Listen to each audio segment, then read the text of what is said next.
अभी यहाँ पर हमारे मोअज़्ज़ज़ गिलानी साहब ने कहा कि जी कहा गया है कि बलूचिस्तान अवामी पार्टी भी गद्दार है।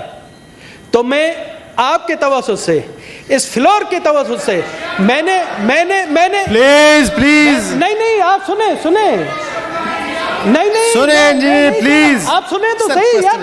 तंगी आप सुनो तो सही, आप दरमियान बैरामन तंगी प्लीज इधर बात करें, आप चेयर से, आप भी इधर बात करो दिनेश प्लीज, नहीं आप बात करें प्लीज जी। मैं कह रहा हूं कि अगर, मैं नहीं कह रहा हूं कि गिलानी साहब ने कहा कि किसी ने कहा है कि बलूचिस्तान अवामी पार्टी भी गद्दार है, तो मैंने ये चीज नहीं सुनी। अगर तंगी साहब आप क्यों बीच में बोलते हैं? तंगी साहब प्लीज। गिलानी साहब ने कहा कि किसी ने कहा है, मैं नहीं कह रहा हूं गिलानी साहब, उन्होंने कहा कि बलूचिस्तान अवामी पार्टी जब यहाँ थी तो मुहिब वतन थी, वहां गए तो गद्दार वतन है।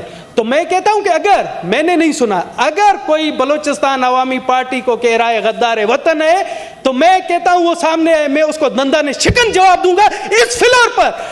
हमने पाकिस्तान की हिफाजत की, सलामियत की कसम खाई है और हम पाकिस्तान के मुहाफिज है, बलूचिस्तान के मुहाफिज है। अगर हमें जो गद्दार कहेगा तो वो सबसे बड़ा गद्दार हो, चाहे वो पीटीआई हो चाहे कोई भी हो। अगर थैंक यू सर, कोई गद्दार अपोजिशन को मना के ले आओ, सबसे बड़ा गद्दार वही होगा। अपोजिशन को मना के ले आओ जी, गवर्नमेंट नहीं चाहती, आप ले आए। Sir question hour please, sir question hour please. Gilani साहब क्वेश्चन आवर सर। कि आप गद्दार हैं, मैंने कहा कि जो प्राइम मिनिस्टर साहब के साथ थे उस वक्त नेक थे सारे, जब प्राइम मिनिस्टर कहता है कि ये छोड़ गए तो ये गद्दार बन गए। थैंक यू सर, बस पॉइंट आ गई sir. Question hour sir.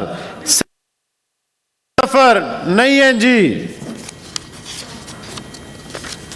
Dinesh उनको मना के ले हैं जी।